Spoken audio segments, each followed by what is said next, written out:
Itoophiyaa diigamtee badaa jirtu caccabdee ishee hallayyaat kuftee kan ishee kaasu dhabdee namni ol qabee dhaabuuf ifaajaa jiru kamuu diina Oromoot inni hin gowwoominaa lamu diina Oromoot inni hin gowwoominaa lamu.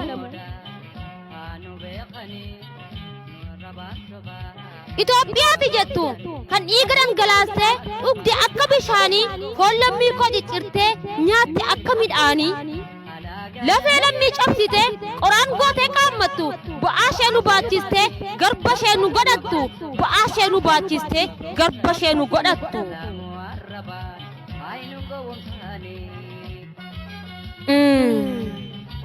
Kanuma miti garuu Itoophiyaat faarsitu ishee suphuudhaaf jettee saba kan kee aarsitu ishee suphuudhaaf jettee saba kan kee aarsitu. Itoophiyaati kaastee duratti ijaaruuf kaattu kan safuu nuun qabaanne foon keenya kuttee nyaattu kan safuu nuun qabaanne foon keenya kuttee nyaattu.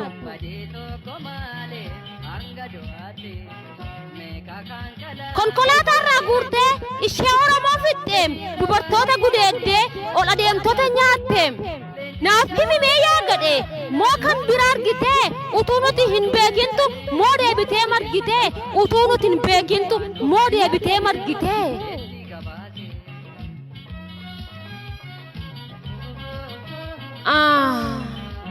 Itoophiyaati jettu ishee jaallan koo qaaliin bilisummaa sabaatiif lubbuu irratti dhabanii lafee itti cabanii dhiigatti lolaasanii bilisummaa fiiganii moo kan biraatti jiraayii tarii kan nuti hin beekne ammas deebitee shirtaa Oromoon sirraan eegne ammas deebitee shirtaa Oromoon sirraan eegne. Sin gaafachaa jiraami natti ni kijibditti.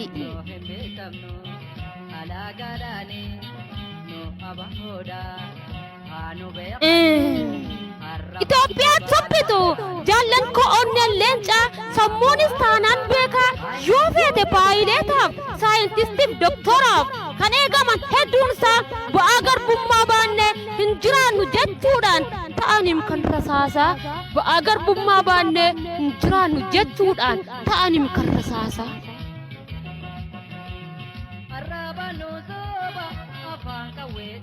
Hin wallaan lakka keetti saba Oromoo ganee alagaatti gurguru qoonqoon isaan balfineef biyya laf keessa deeme akka kee piizaa muru qoonqoon isaan balfineef biyya laf keessa deeme akka kee piizaa muru.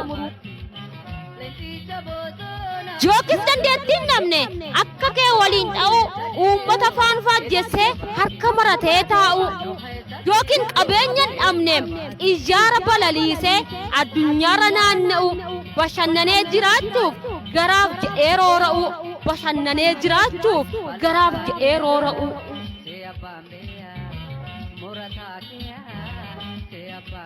Na dhageessaa yagantu woboon Oromoo ganee akka kee gantuun taane sabaaf jedheeti malee garaasaaf jedheen baane.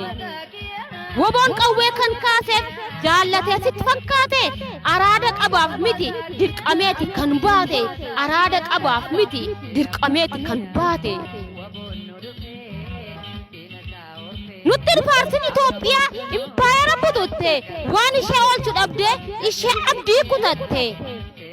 Hin fudhannu hin feenu bututtuu maaliif yaabna qawweema keenya kaasne mataadhaan ishee dhaabna qawweema keenya kaasne mataadhaan ishee dhaabna. Impaayerat faarsitu siifanimaa dhaga'i dhiiga bolota keetii meeqa fixee lakkaa'i. Seenaan oleef calanqoo meetaa hin yaadadhume Oromoon kumaatamaan meeqatti dhabame Oromoon kumaatamaan meeqatti dhabame. Suuraa malleen argine akka ija qabattee Itoophiyaa suphinaan afaan banuu eegaltee. Nattin faarsin impaayera bututtuu Itoophiyaa nuttin ta'in goobana jaaraa damii tokkoffaa nuti qabna Oromiyaa. Nuttin ta'in goobana jaaraa damii tokkoffaa nuti qabna Oromiyaa. Abadan abadan hin milkooftuun dhabahin impaayeran ijaartu dhiiga jaallan qaqqaaliin dhageessaa hin taphattu. impaayeran ijaaran deemsatti fufna taanaan diina tarsiimoo keenya jenneetu sirra yaana diina tarsiimoo keenya jenneetu sirra yaana asna dhaggeeffadhume ati eenyuun taateetu woboon duuriyya jettee afaan ittiin saqeexxu kana eessuma argattee sobanii gootsiin jennaan ati of seetee dhugumaan goota hiikasaa beektaa moo al takkaan siif himaa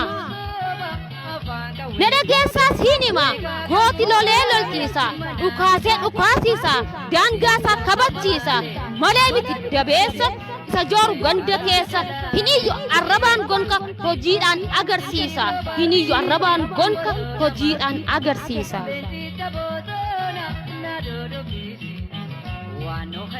gootni ija barbadaa beektaa eenyu akka ta'e mootii fi mulaata maquma isaanii dhahe gooti jechuun isa kana woboo gaachana biyyaa isa sabaaf dhaabbatu wabii lammii oromiyaa isa sabaaf dhaabbatu wabii lammii oromiyaa yommuu kijiba jettee seenaa gootota darbee deemtee dubbisuu malte goota afaaniin hobobsee galmee seenaarra galee kunoo baran argine safuudha uggum jenne kunoo baran argine safuudha uggum jenne dhaamsi walaloo kooti warra Oromoo gananii fi Itoophiyaa suphinaaf duubatti deebi'aniif kan qopheessee dhiyeesse anuma jaalbilisee bilisummaa zoonii kibbaarra